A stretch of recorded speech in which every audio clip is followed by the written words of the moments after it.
This week I'm testing the brand new Toyota LandCruiser 300 series. It's a great big 7-seater off-roader. Let's find out how good it is as a baby drive. And don't forget to like and subscribe and follow us on our socials.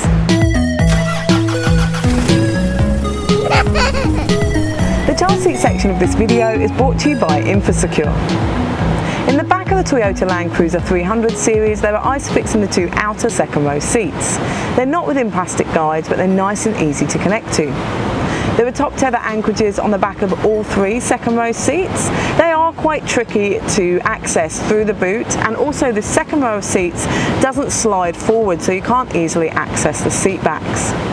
Now, I found I could easily fit 3 child seats across this second row. I've got the InfoSecure Attain More and Achieve More, and the InfoSecure Optima as well. I found forward and rear facing fitted for all of them. Now, there are no top tether anchorages or ISOFIX in the third row seats, so I couldn't fit any child seats back there. You could, however, put an InfoSecure Versatile Folding Booster seat back there because it doesn't require a top tether anchorage. Overrow access is tricky in the 300 series.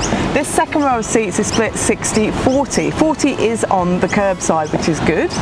However, the seats tumble forward, they don't slide. So you do have to remove at least one child seat depending on the child seats you've got installed.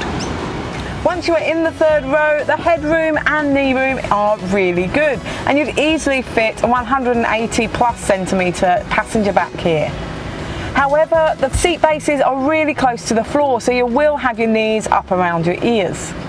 Now, legroom across the car is pretty good. As I say, you get a 180 centimetre passenger back here and driver with a rear-facing child seat in the second row. Now, putting up the third row seats is not quite as simple as you'd hope. This handle on the top of the third row seat back really hits against this second row seat, so you can't really reach through the boot to put them up. You do need to be able to access through from the second row, and you're going to need to uninstall a child seat in order to do that. You can get electric folding rear seats starting in the Sahara model, but that is $131,000. To learn more about the child seats used in this video, just click on the link here. There are aircon vents in the ceiling for both rear rows of seats, which is fantastic for keeping all the rear passengers nice and comfortable. In the back of the Toyota LandCruiser 300 series, storage is really minimal. In the second row, there are just door bins. They will not hold a refillable water bottle, just a 600ml fits there and an iPad, and there's the little storage handle wells too. In the third row, there are 2 cup holders on each side. They will hold a reusable water bottle and coffee cup, and there are USB sockets on each side too, and a little shelf on the driver's side. In the front, the storage is much better. There are 2 cup holders in the central console. They'll hold a reusable and disposable coffee cup, and a refillable water bottle fits in there too. Now, the central console box is a really nice size, and there's a shelf and USB socket in front of the gearbox too, which is good for popping your phone on. Now, the glove box is a good size in here. That will hold my iPad and wallet with the manuals. There's a glasses case in the ceiling, and the door bins will not hold a refillable water bottle, just a 600ml and an iPad fit there too. Gone is the split tailgate of the previous model of the 300 series, and now there's a manual opening full tailgate. Let's find out how much we can fit in the boot. When using 5 seats, it will hold 18 shopping bags, and a twin stroller and 9 shopping bags, a tandem stroller and 12 shopping bags, a single stroller and 11 shopping bags, or a compact stroller and 16 shopping bags, or a very large dog. When using all 7 seats, it will hold 4 shopping bags, or a compact stroller and 2 shopping bags, or a very small dog.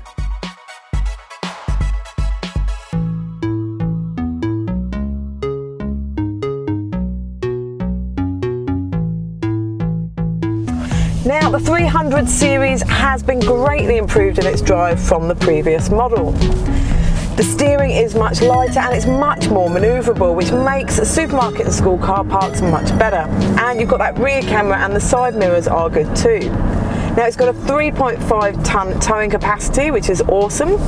And I know a lot of you are worried about the fact it's not available as a V8. However, I don't think you'll be disappointed. The V6 is really good.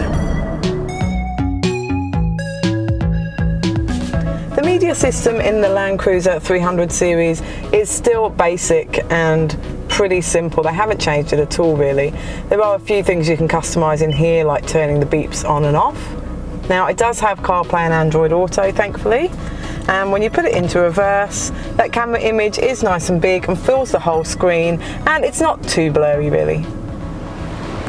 So to sum up with the LandCruiser 300 series, it is built to cross the Simpson Desert. However, for everyday family practicality and baby drive testing, it doesn't rate too highly for me. That media system hasn't really been improved that much. Boot space is really minimal when using all 3 rows too, and the practicality of those third seats is really a bit disappointing.